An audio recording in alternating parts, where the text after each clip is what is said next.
Hello hi. இன்னைக்கு நம்ம ஒரு முக்கியமான வீடியோ பார்க்க போறோம். அது எதை பத்தி அப்படின்னா, நம்ம மக்கள் தொகை கணக்கெடுப்பு 2027. நம்ம இந்தியால மக்கள் தொகை கணக்கெடுப்பு 2027 2 கட்டமா நடக்க இருக்குது. அதுல முதல் கட்டம் அது எதை பத்தி அப்படின்னா, வீட்டு பட்டியல் மற்றும் வீடுகள் கணக்கெடுப்பு. 2வது ஃபேஸ்ல நம்ம மக்கள் தொகை கணக்கெடுப்பு. ஸோ 2 ஃபேஸா நடக்க போகுது. அதுல வீட்டு பட்டியல் மற்றும் வீடுகள் கணக்கெடுப்பு வந்து ஆகஸ்ட் 1ஆம் தேதியிலிருந்து 30ஆம் தேதி வரைக்கும் நடக்க போகுது. நம்ம பாப்புலேஷன் எனுமரேஷன் அப்போ நம்ம சொல்லுவோம் மக்கள் தொகை கணக்கெடுப்பு. அது எப்போ நடக்க போகுது அப்படின்னா பிப்ரவரி 2027 வந்து நடக்க போகுது.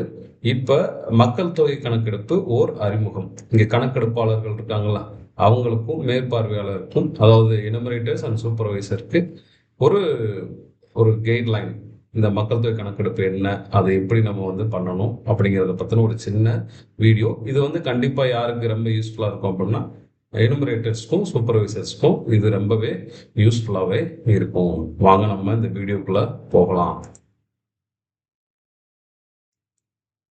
ஸோ மக்கள் தொகை கணக்கெடுப்பு 2027 அறிமுகம். இந்த அமர்வோட நோக்கம் என்ன, அப்ஜெக்டிவ் ஆஃப் திஸ் செஷன் என்ன அப்படின்னா, தேசிய திட்டமிடல் கொள்கை உருவாக்கத்தில் இந்திய மக்கள் தொகை கணக்கெடுப்பு மற்றும் அதன் முக்கியத்துவம் குறித்த ஒரு கண்ணோட்டத்தை வழங்குதல். அதாவது இந்த மக்கள் தொகை கணக்கெடுப்பு எதுக்கு நம்ம பண்றோம் அப்படின்னா, சென்சஸ் எதுக்காக பண்றோம் அப்படின்னா, ஒரு நாட்டோட ஃபியூச்சரை பில்ட் பண்றதுக்காக, ஒரு நம்ம நாட்டோட ஃபியூச்சரை பில்ட் பண்றதுக்கு நமக்கு என்ன தேவைப்படுது, நம்ம நாட்டை பற்றின ஒரு கம்ப்ளீட் பிக்சர் வந்து தேவைப்படுது. அதுக்காக தான் நம்ம மக்கள் தொகை கணக்கெடுப்பு பணி ஒவ்வொரு 10 வருஷத்துக்கு ஒரு தடவை பண்ணணும். நம்ம ஏற்கனவே 2011 பண்ணோம், இப்போ 2021 பண்ணியிருக்கணும். இப்போ நம்ம டியூ டு கொரோனா நம்மளால் அதை இப்போ பண்ண முடியல. அதனால தான் இப்போ 2027 மக்கள் தொகை கணக்கெடுப்பு வந்து நடக்குது. இதில் ஒரு ஸ்பெஷாலிட்டி என்ன அப்படின்னா, மக்கள் தொகை கணக்கெடுப்பு 2027 ஃபுல்லாக டிஜிட்டலைஸ்டாக நடக்க போகுது. ஸோ இந்த அப்ஜெக்டிவ் இந்த வீடியோவில் நம்ம நான் ஏற்கனவே சொன்ன மாதிரி ஃபர்ஸ்ட் அப்ஜெக்டிவ் வந்து தேசிய திட்டமிடல், கொள்கை உருவாக்கம், இது எல்லாத்துலேயுமே எது முக்கிய பங்கு வகிக்குது, இந்த மக்கள் தொகை கணக்கெடுப்பு, அதோட முக்கியத்துவத்தை பற்றி நம்ம பார்க்க போகிறோம். அது மட்டும் இல்லை, மக்கள் தொகை கணக்கெடுப்பு 2027 முக்கிய அம்சங்கள் மற்றும் அதனோட வழிமுறைகள், அது எப்படி நடக்க போகுது அப்படின்னு. மக்கள் தொகை கணக்கெடுப்பு செயல்பாட்டின் தரவு துல்லியத்தின் முக்கியத்துவம். இப்போ நம்ம சும்மா வீட்டுக்கு போய் டேட்டா கலெக்ட் பண்ணுறதில்ல. We are not collecting yearly data, but we are building the future of the nation. அதனால நம்ம கலெக்ட் பண்ணுறக்கூடிய அந்த தரவுகள் எப்படி இருக்கணும் அப்படின்னா, துல்லியமாக இருக்கணும். நம்ம பொறுமையாக போய் மக்கள்கிட்ட போய் அவங்களுக்கு புரிகிற மாதிரி கேள்விகளை கேட்டு நம்ம எல்லா டேட்டாவுமே கலெக்ட் பண்ணணும், ரொம்ப துல்லியமாக கலெக்ட் பண்ணணும். அடுத்து நம்ம எனுமரேட்டர்ஸ் கணக்கெடுப்பாளர்களுக்கும் சூப்பர்வைசர்ஸ் மேற்பார்வையாளர்களுக்கான பணி நடைமுறை என்ன, இது எல்லாத்தையும் பற்றி தான் இந்த வீடியோவில் பார்க்க போகிறோம், இந்த செஷனில் பார்க்க போகிறோம். ஸோ தேசத்திற்கு மிக முக்கியத்துவம் வாய்ந்த ஒரு பணிக்காக நீங்கள் தேர்ந்தெடுக்கப்பட்டுள்ளீர்கள். ஸோ இந்திய மக்கள் தொகை கணக்கெடுப்பு 2027 உங்களை வரவேற்கிறோம். உங்கள் கடமைகளை மிகுந்த நேர்மையுடனும் அர்ப்பணிப்புடனும் நிறைவேற்றுவீர்கள் என்று நாங்கள் நம்புகிறோம். ஸோ நம்ம இந்தியன் கவர்மெண்ட் வந்து டீச்சர்ஸ், முக்கியமாக செகண்ட் கிரேட் டீச்சர்ஸு, நம்ம பிடி அசிஸ்டண்ட்டு, ஈவன் பிஜி அசிஸ்டண்ட்டு எல்லாத்தையுமே இதில் இன்வால்வ் பண்ணியிருக்காங்க. ஸோ எல்லாருமே நம்ம ரொம்ப ஒரு முக்கியமான பணியை செய்வதற்காக தேர்ந்தெடுக்கப்பட்டிருக்கோம். ஸோ வரலாற்று சிறப்புமிக்க பாரம்பரியம், நம்ம டிஜிட்டல் எதிர்காலம், இது ரெண்டும் தான் நம்ம 2I ஆஃப் திஸ் சென்சஸ் 2027. நம்ம இந்தியாவுக்குன்னு ஒரு வரலாற்று சிறப்பு இருக்குது. எப்போவுமே நம்ம இந்தியாவுக்கு வந்து ஒரு ஃபேமஸ் ஸ்லோகன் வச்சுருக்கோம், நம்ம யூனிட்டி இன் டைவர்சிட்டி. நம்ம இந்தியா வந்து எதுக்கு ஃபேமஸ் அப்படின்னா, பன்முகத்தன்மை கொண்ட ஒரு நாடு. இங்கே வந்து நிறைய லாங்குவேஜ், நிறைய கலாச்சாரம். நீங்கள் பார்த்தீங்கன்னா ஒவ்வொரு ஸ்டேட்டுக்கு ஒரு ஒரு மொழி, ஒவ்வொரு ஸ்டேட்டுக்கு ஒரு ஒரு கலாச்சாரம், அவங்கவுங்களுக்குன்னு ஒரு உணவு பழக்க வழக்கம், அவங்கவுங்களுக்குன்னு ஒரு ஆடை கலாச்சாரம். எவ்வளவு இருந்தாலும் நம்ம ஒரு கோட்டில் எல்லாருமே வந்து ஒன்றிணைஞ்சிருவோம். அதுதான் என்னது, இந்தியா அப்படின்னு சொன்னாலே நம்ம வந்து ஒன்றிணைஞ்சிருவோம். ஸோ அப்படிப்பட்ட ஒரு வரலாற்று சிறப்புமிக்க ஒரு நாடு. அந்த நாடு ஒரு 155 ஆண்டுகளாக ஒரு பாரம்பரியத்தை நம்ம பின்பற்றிட்டு வரோம். அது என்ன அப்படின்னா, நம்மளோட மக்கள் தொகை கணக்கெடுப்பு. ஸோ 150 ஆண்டுகளுக்கு மேலான ஒரு மரபு. முத 1881ஆம் ஆண்டுல தான் முழுமையான மக்கள் தொகை கணக்கெடுப்பு நடத்தப்பட்டது. அதுல இருந்து ஒவ்வொரு 10 ஆண்டுகளுக்கும் ஒரு முறை ரொம்ப நம்ம தீவிரமாகவே இந்த மக்கள் தொகை கணக்கெடுப்பு பணியை செஞ்சுக்கிட்டு வந்தோம். ஸோ இப்போதைக்கு உலகின் மிகப்பெரிய நிர்வாக மற்றும் புள்ளியியல் நடவடிக்கைகள் ஒன்றாக இது திகழ்கிறது. ஸோ நம்ம இந்தியாவோட இந்த சென்சஸ் வந்து உலகமே வந்து எதிர்பார்த்துட்டு இருக்காங்க. ஸோ இது எத்தனாவது மக்கள் தொகை கணக்கெடுப்பு? நம்ம ஆக்சுவலாக பார்த்தோம் அப்படின்னா இது வந்து 16வது மக்கள் தொகை கணக்கெடுப்பு. ஆனால் சுதந்திரத்துக்கு அப்புறம் அப்படின்னு பார்த்தோம்னா 8வது மக்கள் தொகை கணக்கெடுப்பு. ஸோ இதில் என்ன இந்த மக்கள் தொகை கணக்கெடுப்பில் என்ன ஒரு ஸ்பெஷல் அப்படின்னா இது வந்து ஃபுல்லாக டிஜிட்டலைஸ்டாக நடக்க போகுது. துல்லியம் மற்றும் வேகத்தை மேம்படுத்துதல் நோக்கில் முழுமையான டிஜிட்டல் வழிமுறைகள் வாயிலாக நடத்தப்படும் இந்தியாவின் முதல் மக்கள் தொகை கணக்கெடுப்பு இதுவாகும். ஸோ நம்ம ஆல்ரெடி நம்மளோட பிரைம் மினிஸ்டர் வந்து டிஜிட்டல் இந்தியா அப்படின்னு பேசினாரு. அதே மாதிரி செஞ்சு காட்டினார். நம்ம யூபிஐ பேமெண்ட்டு அதுக்கு ஒரு பெஸ்ட் எக்ஸாம்பிள். அதை இன்னைக்கு நிறைய நாடுகள் வந்து அவங்க வாங்கி அதை பயன்படுத்திட்டு இருக்காங்க. அது மாதிரி இப்போ நம்ம சென்சஸ் 2027 ஃபுல்லாக டிஜிட்டலைஸ்டாக நடக்க போகுது. ஸோ இந்த டிஜிட்டல் மக்கள் தொகையோட கூடுதல் நன்மைகள் என்ன? நம்பர் 1, மேம்பட்ட தரம். அதாவது நம்மளோட டேட்டா கலெக்ஷன் எப்படி இருக்கும்னா ரொம்ப அக்யூரஸியாக இருக்கும். ஏன்னா அதில் கேட்கப்பட்ட கேள்விகள் எப்படி, அதுக்கு கொடுத்துருக்க ஆப்ஷன்ஸ்லாம் அப்படி. நம்மளால எவ்வளோ தூரத்துக்கு நம்ம அந்த டேட்டாவை ரொம்ப உண்மையாக கலெக்ட் பண்ண முடியுமோ அவ்வளோ தூரத்துக்கு கலெக்ட் பண்ண முடியும். பிழைகளுக்கு வாய்ப்பு கம்மி. ஏன்னா எல்லாமே நம்ம செலக்ட் தான் பண்ண போகிறோம். ஸோ வேகமான செயலாக்கம். நம்ம இந்த பேப்பரை தூக்கிக்கிட்டு அதுக்கு ஒவ்வொன்றுக்கும் ஒவ்வொரு வீட்டுக்கும் ஒரு நிறைய பேப்பர்ஸை தூக்கி அதில் நம்ம நோட் பண்ணி இதெல்லாம் இப்போ கிடையாது. சிம்பிளாக ஒரு ஆப் இருக்குது, அதை ஓப்பன் பண்ண போகிறோம். அவங்ககிட்ட ஒரு 34 கொஸ்டின் கேட்க போகிறோம். நம்ம அதுக்கான தரவு உள்ளிட போகிறோம். மொத்தமே ஒரு 10 மினிட்ஸ் கூட ஆகாது ஒரு வீட்டுக்கு முடிக்கிறதுக்கு. ஸோ விரைவாக செயலாக்கம். குறைக்கப்பட்ட பணிச்சுமை. கனமான படிவங்களை சுமந்து செல்லவோ அல்லது கையால் சுருக்கங்களை தயாரிக்கவோ தேவையில்லை. ஸோ ரொம்ப நமக்கு பணிச்சுமை வந்து குறைஞ்சிருச்சு. இதெல்லாம் வந்து எனுமரேட்டர்ஸ்க்கு. இங்கிட்ட பார்த்தீங்க அப்படின்னா மேற்பார்வையாளருக்கு இதில் என்ன பெரிய நன்மை அப்படின்னா அவங்க எங்கேருந்து வேணாலும் அவங்க எனுமரேட்டர்ஸை என்ன செஞ்சுக்கலாம், கண்காணிச்சுக்கலாம். அவங்க மொபைலில் ஆப் வந்து லாகின் பண்ண உடனே அங்கே அவங்களுக்கு யார் எந்தெந்த எனுமரேட்டர் ஒதுக்கியிருக்காங்க அப்படிங்கிற டீட்டெயில்ஸ் வந்துடும். அவங்கள செலக்ட் பண்ணிட்டோம்னா அந்த எனுமரேட்டர் எப்போ போயிருக்காங்க, எத்தனை வீடு எடுத்திருக்காங்க எல்லாத்தையுமே நம்மளால் வந்து என்ன செய்ய முடியும், கண்காணிக்க முடியும். அது மட்டும் இல்லை, பொறுப்பு அதிகாரிகள் மற்றும் பிறர் முன்னேற்றத்தை திறம்பட கண்காணிக்க முடியும். ஸோ இது எல்லா வகையிலையுமே எல்லாருக்குமே ஒரு யூசர் ஃப்ரெண்ட்லி தான் இந்த ஒரு டிஜிட்டல் சென்சஸ் 2027. அது மட்டும் இல்லை, இது சுற்றுச்சூழலுக்கு உகந்தது. உங்களுக்கு நல்லா தெரியும், மரத்தை பூரா வெட்டி தான் நம்ம பேப்பர்ஸ் எல்லாமே தயாரிச்சுட்டு இருக்கோம். ஸோ பேப்பரோட பயன்பாட்டை குறைக்கிறப்ப நிறைய மரங்கள் வந்து காப்பாற்றப்படும். அது மூலமாக அந்த சுற்றுச்சூழல் வந்து ரொம்ப பாதுகாக்கப்படும். ஸோ இந்தியாவோட எதிர்காலம் உங்கள் கையில். இப்போ நம்மளை இந்த கணக்கெடுக்க போகிறவங்கள வந்து கவர்மெண்ட் வந்து ரொம்ப பாராட்டு விதமாக சொல்கிறாங்க. உங்களை போன்றே கணக்கெடுப்பாளர்கள் மற்றும் மேற்பார்வையாளர்கள் தியாக பணி உணர்வும் அர்ப்பணிப்பு மூலமும் மக்கள் தொகை கணக்கெடுப்பு தொடர்ந்து நிலைநிறுத்தப்பட்டுள்ளது. ஸோ உங்கள் பங்கேற்பு வேற்றுமையில் ஒற்றுமை எனும் தேசிய உணர்வின் உண்மையான பிரதிபலிப்பாகும். ஸோ மக்கள் தொகை கணக்கெடுப்பு என்றால் என்ன? இந்தியா வந்து மக்கள் தொகை கணக்கெடுப்பு மூலமாக என்ன எக்ஸ்பெக்ட் பண்ணுது அப்படின்னா, ஒரு ஸ்னாப்ஷாட். இந்தியாவை ஒரே நேரத்தில் ஒரு ஃபோட்டோ எடுத்தால், இந்தியா ஃபுல்லாக ஒரு ஃபோட்டோ எடுத்தால் எப்படி இருக்கும், அதுதான் நம்மளோட எய்மு. இந்தியாவின் குடும்ப புகைப்படம், அதுதான் இந்த மக்கள் தொகை கணக்கெடுப்போட நோக்கம். ஒவ்வொரு குடும்பத்தையும் ஒவ்வொரு நபரையும் விடுபடாமல் அவங்களோட முழு தகவலையும் சேகரிக்கிறது தான் நம்மளோட வேலை. ஸோ நம்ம சேகரிக்கிற தரவுகள் வந்து சும்மா வெறும் தரவுகள் மட்டும் இல்லை, நம்ம குழந்தைங்களோட ஒரு எதிர்காலத்தை உருவாக்கக்கூடிய ஒரு மிகப்பெரிய சக்தி வாய்ந்த ஒரு ஆயுதம். ஸோ அது மூலமாக நம்ம குழந்தைங்களுக்கு ஒரு நல்ல ஸ்கூல் கிடைக்கலாம், நல்ல காலேஜ் கிடைக்கலாம், நல்ல மருத்துவமனைகள் கிடைக்கலாம். இது எல்லாமே கிடைக்கிறதுக்கு வாய்ப்பு இருக்குது. ஏன்னா நம்மளோட மக்கள் தொகை என்ன, அவங்களோட நிலைமை என்னன்னு தெரிஞ்சாதான் அந்த அரசாங்கம் வந்து அதுக்கான செயல் திட்டங்களை தீட்ட முடியும். அது நிறைய ஃபெசிலிட்டியை நமக்கு ப்ரொவைட் பண்ண முடியும். ஸோ நீங்கள் தான் மக்கள் தொகை கணக்கெடுப்பின் நாயகர்கள். ஸோ இந்த எனுமரேட்டர்ஸும் சூப்பர்வைசரும் தான் நம்ம மக்கள் நலனுக்காக உழைக்க போகிறாங்க. அவங்க வெறும் தகவலை மட்டும் சேகரிச்சுக்கிட்டு இருக்கல, இந்தியாவோட முன்னேற்றத்திற்கான அந்த அடித்தளத்தை அமைத்து கொண்டிருக்கிறார்கள். They are building the future of the nation. So மக்கள் நலனுக்காக நலத்திட்டங்களை வகுத்தல். இப்போ டேக் ஃபார் எக்ஸாம்பிள், இப்போ நம்ம இதில் வந்து ஒரு கொஷின் இருக்குது, உங்கள் வீட்டில் சமையலுக்கு எதை பயன்படுத்துகிறீங்க அப்படின்னு சொல்லிட்டு. அந்த இடத்துல நம்ம வந்து ஒரு எல்பிஜி சிலிண்டர் கொடுக்குறோம். நிறைய ஸ்டேட்டில் வந்து அது கூட இருக்காது.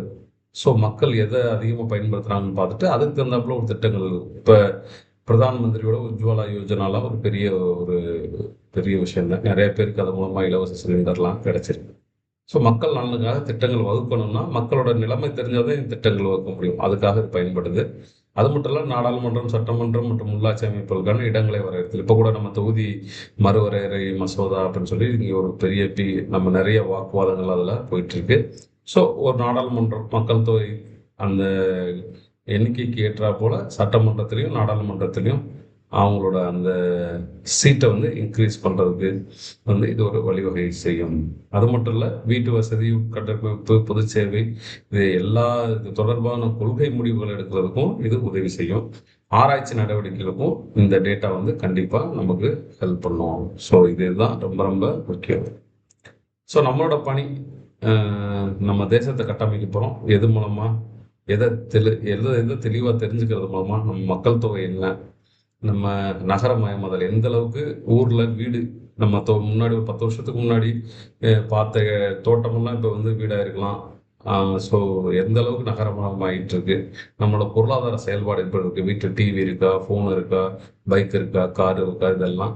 எழுத்தறிவு மற்றும் கல்வி, நம்மளோட எத்தனை பேர் நம்ம இங்கே எஜுகேஷன் எக்ஸல் ஆகிட்டு இருக்கோம், அதில் எவ்வளோ படிச்சுட்ருக்கோம், நம்ம ஜாதி மற்றும் பழங்குடியின, மொழி, மதம், வீடுகள் மற்றும் குடும்ப வசதிகள், இது எல்லாத்தையுமே நம்ம இந்த சென்சஸ் மூலமாக தெரிஞ்சுக்கிற போகிறோம். ஸோ முதற்கட்ட பணி என்ன அப்படின்னா வீட்டு பட்டியல் மற்றும் வீடுகள் கணக்கெடுப்பு. நான் தான் ஏற்கனவே சொல்லிட்டேன், இது 2 கட்டமாக நடக்க போகுது. முதல் கட்டம் என்ன அப்படின்னா வீட்டு பட்டியல் மற்றும் வீடுகள் கணக்கெடுப்பு. அது எப்போ நடக்க போகுதுன்னா 1/8/2026 30/8/2026 வரைக்கும் நடக்க போகுது. செல்ஃப் எனுமரேஷன், சுய கணக்கெடுப்பு 17ஆம் தேதியிலிருந்து 31ஆம் தேதி வரைக்கும், அதாவது இன்னையிலிருந்து 31ஆம் தேதி வரைக்கும் சுய கணக்கெடுப்பு பணி வந்து நடக்க போகுது. அது எப்படி சுய கணக்கெடுப்பு நம்ம பண்ணுறது அப்படின்னு சொல்லிட்டு டீட்டெயிலாக நம்ம ஒரு வீடியோ போடுவோம். அந்த வீடியோவும் பார்த்துக்கோங்க. நாம் செய்ய வேண்டியவை என்ன? அனைத்து கட்டிடங்கள், சென்சஸ் வீடுகள் மற்றும் குடும்பங்களை அடையாளம் கண்டு அவற்றை முறையாக பட்டியலிடணும். ஒரு எனுமரேட்டரோட வேலை என்னது? அவங்களுக்கு கொடுக்கப்பட்ட அந்த பகுதிக்கு போய் அங்கே இருக்கக்கூடிய ஒவ்வொரு கட்டிடமும் ஒவ்வொரு சென்சஸ் வீடும் வந்து விடுபடாமல் அவங்கள அது கரெக்டாக நம்ம அடையாளம் கொண்டு அவங்கள முறையாக பட்டியலிடணும். அந்த வீட்டில் என்னென்னலாம் வசதி இருக்குது, அந்த வீட்டோட நிலைமை என்ன, வசதி என்ன, அதில் எல்லாத்தையுமே அந்த கேள்விகள் இருக்கும். அதை வந்து நம்ம கரெக்டாக கலெக்ட் பண்ணணும். ஸோ இதோட முடிவு என்ன அப்படின்னா மக்கள் தொகை கணக்கெடுப்பிற்கு முதன்மை அடித்தளத்தை இது உருவாக்குகிறது. இதன் மூலம் அடுத்த கட்டத்தில் எவரும் விடுபடாமல் இருப்பது உறுதி செய்யப்படுகிறது. ஸோ கால அட்டவணை, அடுத்த 2ஆம் கட்டம் வந்து மக்கள் தொகை கணக்கெடுப்பு, பாப்புலேஷன் எனுமரேஷன். அது எப்போ நடக்க போகுதுன்னா February 2027. எக்ஸப்ட் நார்த் ஈஸ்ட் பனி சூழ்ந்த பகுதிகளுக்கு மட்டும் செப்டம்பர் 2026 ஆரம்பிச்சிடும். ஸோ நம்ம செய்ய வேண்டியது என்ன அப்படின்னா நாட்டில் உள்ள ஒவ்வொரு தனிநபரும் கணக்கிடப்பட வேண்டும். தனிநபர்கள் குறித்த விரிவான விவரங்கள், எக்ஸாம்பிள் வயது, பாலினம், எழுத்தறிவு, பொருளாதார செயல்பாடு, இது எல்லாத்தையுமே நம்ம சேகரிக்கணும். இது எப்போ முடிஞ்சிடும் அப்படின்னா March 1 அந்த 00 மணி அளவில் முடிஞ்சிடும். ஸோ நாட்டின் மக்கள் தொகை துல்லியமான ஒரு சித்திரத்தை வழங்குவதற்கு அனைத்து தரவுகளையும் ஒரே குறிப்பிட்ட காலப்புள்ளியில் சார்ந்ததாக அமைகின்றன. ஸோ இது கரெக்டாக நடந்துருச்சுன்னா நம்ம நாட்டோட எக்ஸாக்ட் ஒரு ஸ்னாப்ஷாட் வந்து நமக்கு கிடைச்சிடும். ஸோ தரவு சேகரிக்கும் மற்றும் சரிபார்ப்பு முறை, இதில் வந்து எப்படி டேட்டா கலெக்ட் பண்ணணும், அதை எப்படி நம்ம வெரிஃபை பண்ணணும் அப்படின்னு சொல்லி.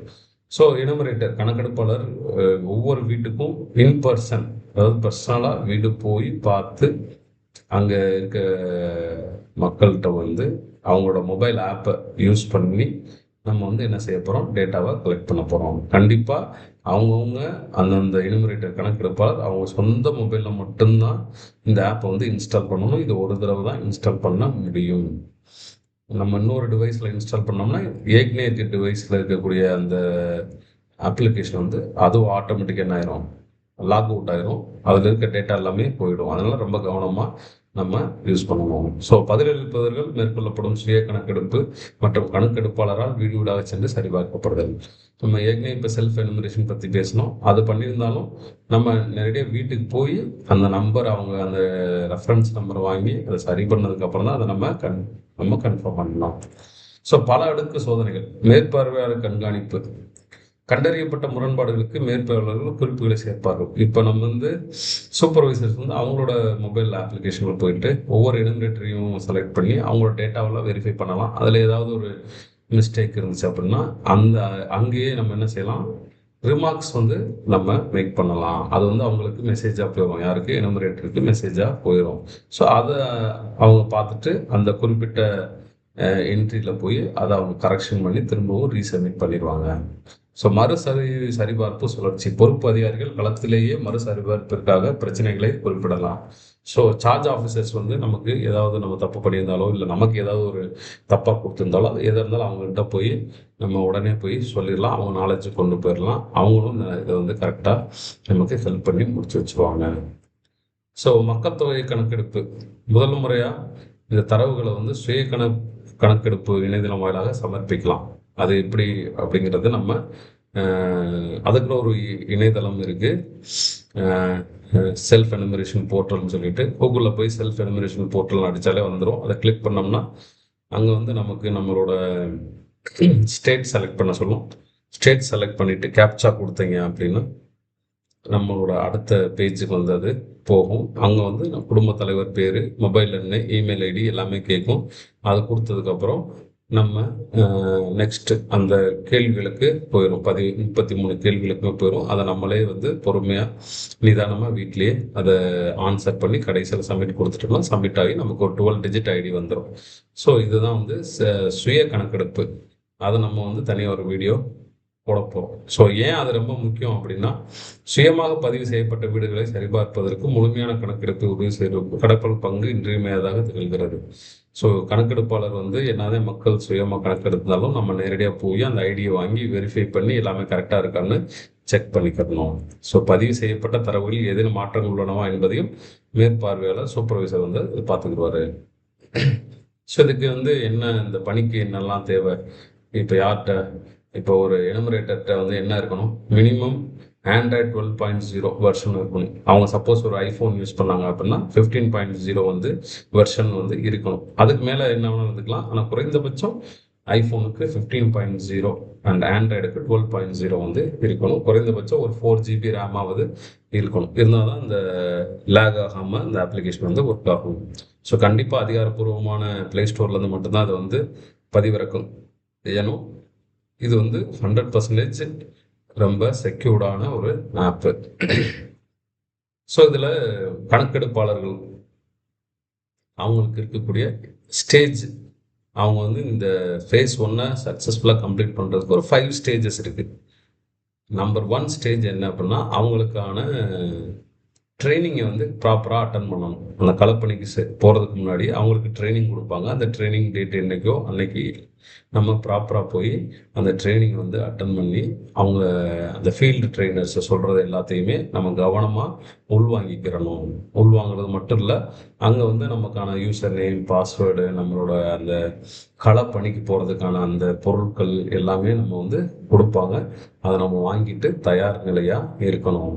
அடுத்து நமக்கு ஒவ்வொரு ஏரியா அலாட் பண்ணுவாங்க. ஹவுஸ் லிஸ்டிங் பிளாக்னு சொல்லிட்டு HLB அலாட் பண்ணுவாங்க. நம்ம இந்த ஆகஸ்ட் 1ஆம் தேதி என்ன செய்யணும் அப்படின்னா, நம்மளோட சூப்பர்வைசரோட போயிட்டு நம்மளோட HLB அடையாளம் பார்க்கணும்.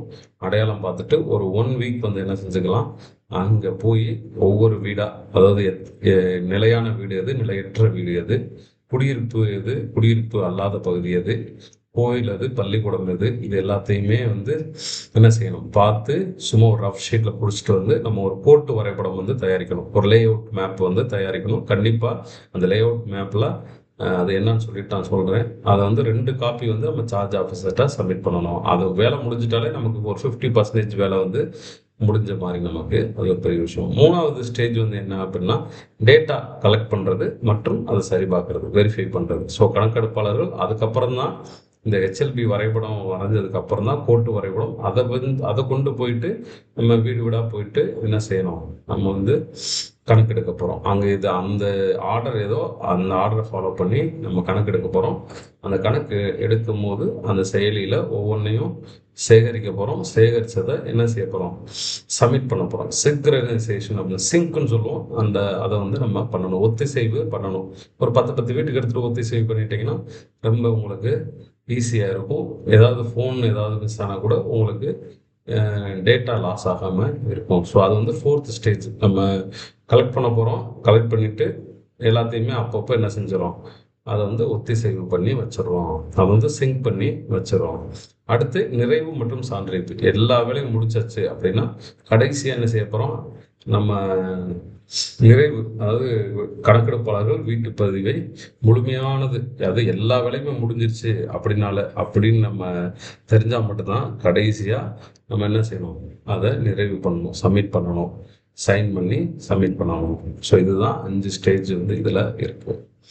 ஸோ அவங்களுக்கான பணிகள்லாம் என்ன, முக்கிய பணிகள், கணக்கெடுப்பாளர் இந்த பக்கம் மேற்பார்வையாளர். இங்கே எனுமரேட்டர் பார்த்தீங்க அப்படின்னா, பயிற்சியில் கலந்து கொள்ளுங்கள், பயனாளர்கள் கையெட்டே படியுங்கள் மற்றும் HLO மொபைல் செயலோடு நேரடி பரிச்சயத்தை பெறுங்கள். அது ட்ரைனிங் ஆப் இருக்கும், அதில் போய் நம்ம ஒரிஜினலாக அங்கே போகிறதுக்கு முன்னாடியே ட்ரைனிங் எடுத்துக்கோங்க.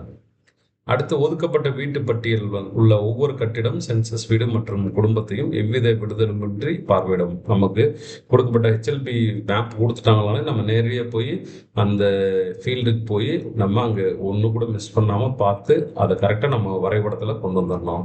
ஸோ கட்டிடங்களுக்கு எண்கள் இடப்படாத இடத்தில் செயலி வழங்கும் வரைபடத்தை பயன்படுத்தி HLB கோட்டு வரைபடத்தை தயாரிக்கவும். நம்ம கட்டிடத்துக்கு எண் இல்லைனாலும் நம்மளே எண்கள் வந்து கொடுக்கணும்.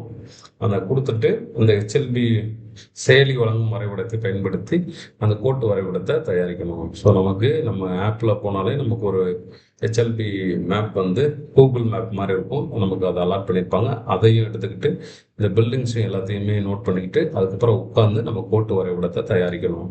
ஸோ HLO செயலி மூலம் வீட்டு பட்டியல் தயாரிப்புகளை சேகரிக்கவும், சுய கணக்கெடுப்பு அடையாள எண்களை சரிபார்க்கவும், பதிவுகளை ஆய்வு செய்யவும் மற்றும் தரவுகளை அடிக்கடி ஒத்திசைக்கும். இதெல்லாம் செஞ்சுட்டா நம்ம ரொம்ப சேஃபாக இருப்போம். ஸோ ஆப் மூலமாக தான் டேட்டா கலெக்ட் பண்ணணும். சுய கணக்கெடுப்பு பண்ணவங்களோட ஐடியை கரெக்டாக செக் பண்ணி தான் நம்ம கன்ஃபார்ம் பண்ணணும். அப்பப்போ நம்ம எடுக்கிற எல்லா டேட்டாவையும் சிங்க் பண்ணிக்கிட்டே இருக்கணும். ஸோ முழுமையான கவரேஜை உறுதி செய்து அனைத்து தரவுகளையும் கடைசியாக ஒரு வீடு கூட இல்லாமல் எல்லாத்தையும் முடிச்சதுக்கப்புறம் ஃபைனலாக நம்ம சப்மிட் முடிவுற்றது அப்படிங்கிற ஒரு ஆப்ஷன் இருக்கும். அதை போய் கிளிக் பண்ணி சைன் பண்ணி நம்ம அது சைன் பண்ணதுக்கப்புறம் மேற்பார்வையாளருக்கு சொல்லி நம்ம சூப்பர்வைசருக்கு சார் நான் எல்லாமே முடிச்சிட்டேன் அப்படின்னு சொன்னாலே போதும், அவர் பார்த்துக்கிடுவார். ஸோ இணைக்கப்பட்டுள்ள அனைத்து கணக்கெடுப்பாளர்களும் இப்போ இது வந்து மேற்பார்வையாளருக்கான டியூட்டி என்னென்ன சூப்பர்வைசருக்கு, அவங்களுக்கு ஒவ்வொரு சூப்பர்வைசருக்கும் ஒரு 6 எனுமரேட்டர்ஸ் வந்து கொடுத்துருப்பாங்க. அந்த 6 பேரையுமே நம்ம கண்காணிக்கிறது நம்மளோட வேலை. அவங்களோட HLB எல்லைகளை வந்து கரெக்டாக அவங்களுக்கு அடையாளம் காட்டணும். அதில் ஏதாவது சேஞ்சஸ் இருந்தால் சார்ஜ் ஆஃபீஸ்கிட்ட சொல்லி அவங்களுக்கான அந்த சேஞ்சஸை கரெக்ட் பண்ணி கொடுக்கணும்.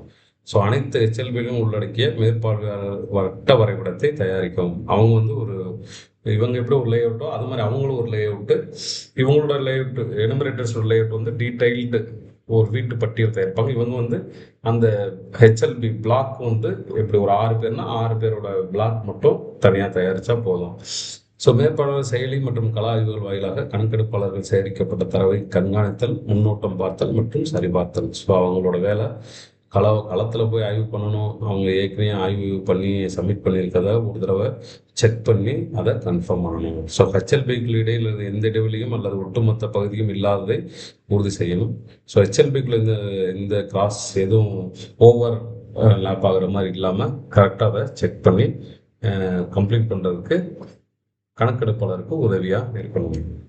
ஸோ வெற்றி, இந்த சென்சஸ் வந்து சக்ஸஸ்ஃபுல்லாக நடக்கணும் அப்படின்னா அர்ப்பணிப்போடு நம்ம வேலை செஞ்சாதான்.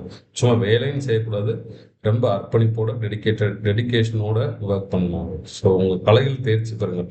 பயிற்சியின் போது அனைத்து கோட்பாடு தெளிவு பெற கேள்விகள் கேட்க ஒருபோதும் தயங்காதீர்கள். நம்ம கேள்வி கேட்டுக்கிட்டே இருக்கணும், கேள்வி கேட்க தயங்கக்கூடாது. ஸோ நம்பிக்கையை வளர்த்துடுங்கள். நீங்கள் போகிற இடத்துல நல்லா நீட்டாக ட்ரெஸ் பண்ணிட்டு போங்க. இங்கே இருக்க மக்கள் கூட பேசுங்க. நீங்கள் நல்லா பேசினா தான் நீங்கள் கேட்குற கேள்விக்கெலாம் அவங்க பதில் சொல்லுவாங்க. ஸோ மக்கள் தொகை கணக்கெடுப்பில் முகமாக திகழுங்கள். ஸோ நீங்கள் தான் இதில் ஏற்கனவே சொன்னாங்க, நீங்கள் தான் கணக்கெடுப்பாளரும் நம்மளோட சூப்பர்வைசர் தான் hero and heroines of this census 2027. So கான்ஃபிடென்ட்டாக இருங்க. ஸோ ஒவ்வொரு நடவடிக்கையிலையும் எப்படிலாம் நம்ம நம்பிக்கை வளர்க்கலாம், ஒரு அடையாள அட்டை போட்டுக்கலாம், அவங்க பதில் சொல்கிறவங்ககிட்ட ஒரு சிரிச்சுக்கிட்டே நம்ம வந்து கேட்கலாம், அவங்கள கிரீட் பண்ணலாம், எல்லாமே செய்யலாம். ஸோ நம்மளோட வருகையோட நோக்கத்தை ரொம்ப சிம்பிளாக சொல்லிடலாம். நான் சென்சஸ்க்காக வந்திருக்கேன், சில கேள்விகள் மட்டும் கேட்பேன், அதுக்கு மட்டும் ஆன்சர் பண்ணுங்க அப்படிங்கிற மாதிரி ரொம்ப இன்னுமே பொலைட்டாக இன்னும் அழகாக கூட சொல்லலாம். ஸோ எப்போவுமே நம்ம அவசரப்பட வேணாம், நம்ம மெதுவாக அந்த தரவுகளை சேகரித்தா போதும். ஸ்பீடாக சேகரித்து தப்பாக சேகரித்து காட்டிலும் மெதுவாக கரெக்டாக சேகரித்தாலே போதும். ஸோ இது வந்து ஒரு ரெமுனரேட்டரி ஒர்க்கு தான். எனுமரேட்டர்ஸ்க்கும் சூப்பர்வைசருக்கும் கிட்டத்தட்ட இந்த 2 ஃபேஸ்க்கு சேர்த்து 25,000 வந்து கொடுத்துருவாங்க. இது வந்து சார்ஜ் ஆஃபீஸர்னால பெற்று வழங்கப்படும். ஸோ இதில் நிர்வாக அமைப்பு இருக்குது. நம்ம இந்திய தலைமை பதிவாளர், அவருக்கு கீழே மக்கள் தொகை கணக்கெடுப்பு ஆணையர் அந்தந்த ஸ்டேட்டுக்கு வந்து இருப்பாங்க. அவங்களுக்கு கீழே மாவட்ட அளவில், மாநகராட்சி அளவில், பேரூராட்சி அளவில் ஒரு பொறுப்பு சார்ஜ் ஆஃபீஸர்ஸ் வந்து இருப்பாங்க. அவங்க தான் நம்மளோட எல்லாமே. இது பார்த்தீங்கன்னா தெரியும் உங்களுக்கு. மக்கள் தொகை கணக்கெடுப்பு அலுவலர் மாவட்ட நகர அளவில் வந்து யார் அப்படின்னா, மாவட்டம்னா மாவட்ட ஆட்சியர், நகரத்தில் வந்து மாநகராட்சி ஆணையாளர்கள், இந்த இப்போ வட்ட அளவில் தாசில்தார், நகர அளவில் நிர்வாக அலுவலர்கள். ஸோ இவங்க எல்லாமே சேர்ந்து தான் இந்த சென்சஸ் 2027 வந்து சிறப்பாக நடத்தி முடிக்க போகிறாங்க. ஸோ இந்த மக்கள் தொகை கணக்கெடுப்பில் நம்மளும் ஒரு அங்கமாக இருக்கிறதுல ரொம்ப பெருமை வந்து நம்ம கொள்ளணும். ஸோ இந்த பயிற்சி பெறும்போதே அங்கே இருக்க களப்பயிற்சியாளர்கிட்ட, ஃபீல்டு ட்ரெயினர்கிட்ட உங்களுக்கான சந்தேகங்களை வந்து கேட்டுக்கலாம், அவங்களோட நம்பர்ஸ் வந்து வாங்கி வச்சுக்கலாம். ஸோ இந்த வீடியோவை இது வரைக்கும் பொறுமையாக கவனித்ததுக்கு நன்றி. உங்களுக்கு எந்த சந்தேகம் இருந்தாலும் இந்த கமெண்ட் பாக்ஸில் வந்து கேளுங்க. கண்டிப்பாக நான் வந்து உங்களுக்கு அதற்கான பதில் சொல்கிறேன். தொடர்ந்து சென்சஸ் சம்மந்தமான வீடியோ வந்து அப்லோட் பண்ணுறேன், அதை பாருங்கள். பார்த்து ஒரு இந்தியாவை, ஒரு ஒரு வளமான இந்தியாவை உருவாக்குறதுக்கு அர்ப்பணிப்போட இந்த சென்சஸ் மக்கள் தொகை 2027 பணியில் எல்லாரும் ஈடுபடுங்க. நன்றி, தேங்க்யூ. சப்ஸ்கிரைப் பண்ண மறந்துடாதுங்க.